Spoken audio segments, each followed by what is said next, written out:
Pour recevoir la promesse, en fait, il faut que tu sois enfant de Dieu. Et pour devenir enfant de Dieu, il faut recevoir la parole de Dieu. Il faut recevoir le verbe de Dieu. Le verbe de Dieu, comme Jean a parlé, c'est la vie, la parole. Si tu reçois la parole de Dieu, tu es enfant de Dieu. Et maintenant, Dieu a sa vie en toi. Et bien, sa vie, là qui sera en toi, c'est le Saint-Esprit. Et quand Jésus-Christ a dit, ma parole, c'est l'esprit et vie. Quelqu'un qui reçoit la parole de Dieu, cette personne-là, en fait, reçoit la vie.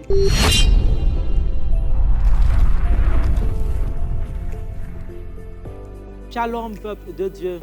Content d'être avec vous pour cet nouvel épisode.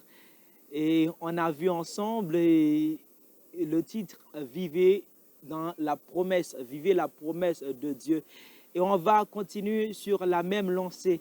Et nous avons parlé de ce texte, Éphésiens chapitre 3, verset 6, et d'un sujet assez crucial, à savoir que les païens sont devenus coparticipantes et co-héritières de la promesse de Dieu. Alléluia. Et nous avons baladé dans beaucoup de textes et nous voyons le discours de Pierre au jour de la Pentecôte.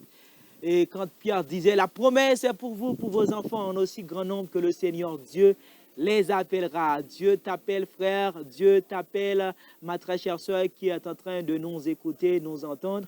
Dieu t'appelle la promesse et nous avons vu quelle était cette promesse-là. C'était bien le Saint-Esprit, El Parakletos, le Paraclet, signifiant Dieu marche avec nous. Tu as besoin de quelqu'un pour marcher avec toi. D'aucuns sont jaloux parce qu'ils se sentent seuls. C'est une bonne nouvelle, tu n'es pas seul.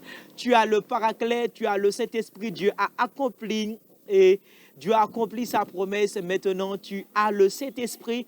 Vivez le Saint-Esprit, vivez la promesse de Dieu, vivez la bénédiction de Dieu, vivez ce que Dieu accomplit, la parole qu'il a dite en fait à son serviteur d'Abraham et en ta postérité, puisque tu as obéi, je vais bénir toutes les nations à ta descendance, à savoir en Jésus-Christ. Il est venu en fait. Vivez pleinement la promesse de Dieu. Vivez le Saint-Esprit. Maintenant, aujourd'hui, nous allons toujours dans un autre texte, toujours dans un contexte tout à fait pas différent. Mais cet nouvel épisode, nous allons voir plutôt qui peut en fait avoir le Saint-Esprit, qui peut demander le Saint-Esprit. C'est pour cela aujourd'hui que nous avons tiré ce texte dans le livre de Luc, chapitre 11 et le verset 13, en fait, vous pouvez aller lire quand vous arrivez chez toi, en fait, chez vous, et depuis à partir du verset 11, mais je lis pour vous le verset 13. En fait, Jésus-Christ discourait ainsi, il parlait, il y a des pères parmi vous, lequel d'entre vous donnera un serpent à son fils quand celui-ci lui demanda un poisson? C'est une interrogation. Ou encore, s'il demande un œuf, qui donnera-t-il un scorpion?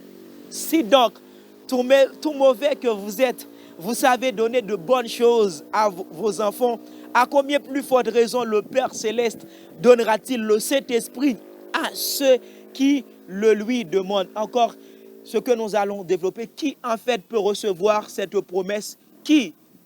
Son grand salut à tous, il donne sans faire exception de personnes. Quiconque croit reçoit le pardon. Quiconque, qui est ce quiconque?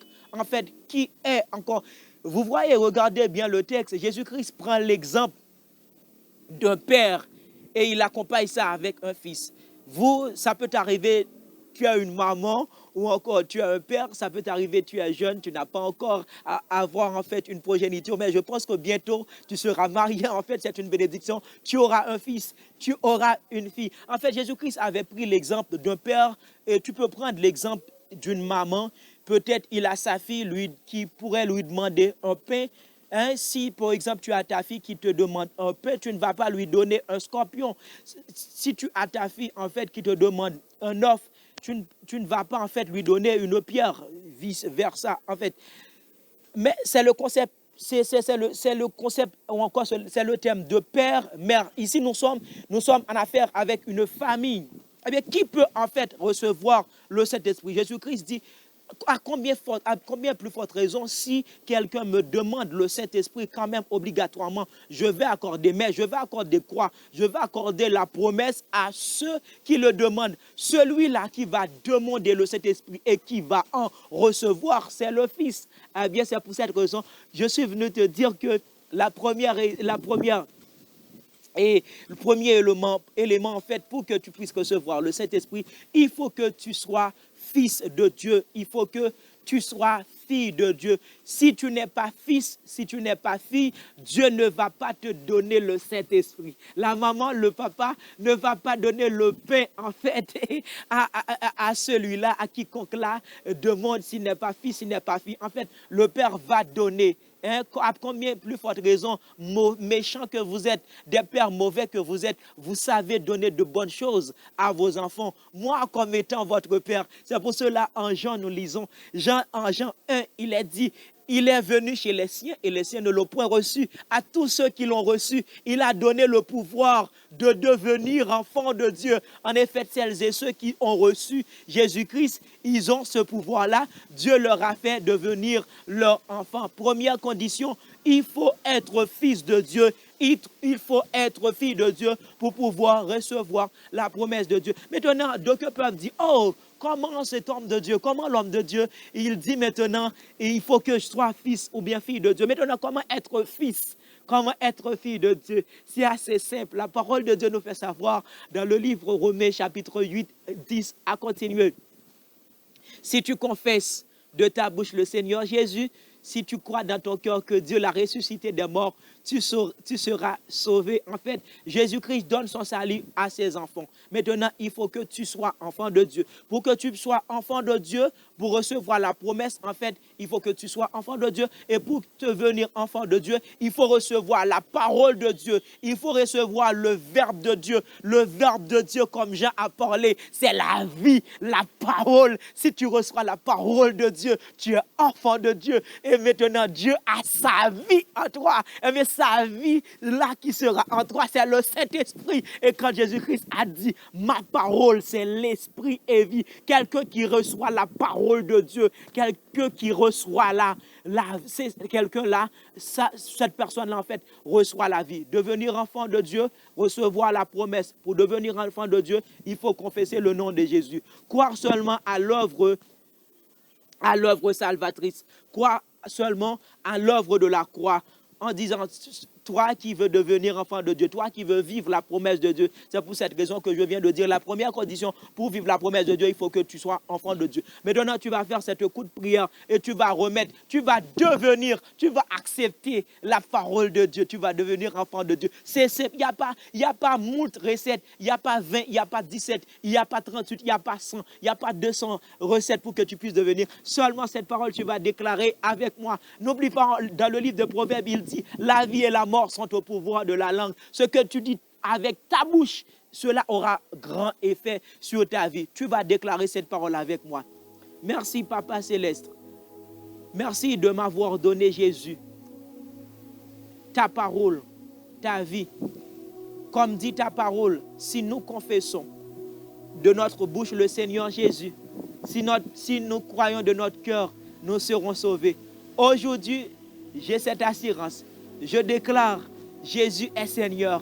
Je déclare que Jésus-Christ est le chef des chefs. Il est le Seigneur des seigneurs. Je déclare que Jésus est le roi des rois. Je déclare qu'il est venu sur terre pour absoudre le péché de l'humanité. En ce moment, je me repens, cher Seigneur, de mes fautes. Je me repens de mes péchés. Aujourd'hui même, je remets entre tes mains ma vie. J'accepte la tienne. Je n'ai plus en fait cette vieille vie. Maintenant, j'ai la nôtre. Maintenant, désormais, tu es mon Père. J'ai Jésus dans ma vie. Tu es mon Père. Merci d'être mon Père. Merci pour ton œuvre. Merci pour ton sang à la croix. Au nom de Jésus. Amen. Ok, je viens de te dire la première condition. Il faut que tu sois enfant de Dieu. Il faut que tu sois en fait fils et fille de Dieu. Maintenant, tu es fils de Dieu, tu es fille de Dieu maintenant. Qu'est-ce qui te reste pour vivre la promesse de Dieu? Qu'est-ce qui te reste pour vivre dans le Saint-Esprit? Qu'est-ce qui te reste pour marcher dans l'Esprit? Rien ne te manque. Tu as l'Esprit de Dieu. Éphésiens 1, verset 13. Le jour même où tu as déclaré, Dieu t'a racheté, Dieu a mis, maintenant tu as le sceau de Dieu, tu as l'empreinte de Dieu, tu peux appeler Dieu Père. Maintenant, c'est ce qu'a dit Jésus-Christ. Lequel d'entre vous, s'il y a ici un fils, un enfant, en fait, lui demandant un père pour lui accorder une pierre. Maintenant, tu demandes l'Esprit et tu as l'Esprit. Tu as l'Esprit. Dis, répète avec moi, j'ai le Saint-Esprit. J'ai le Saint-Esprit. Répète, j'ai la promesse. J'ai la promesse. Je vivrai la promesse. Ok, maintenant, tu es enfant de Dieu, tu vas vivre la promesse.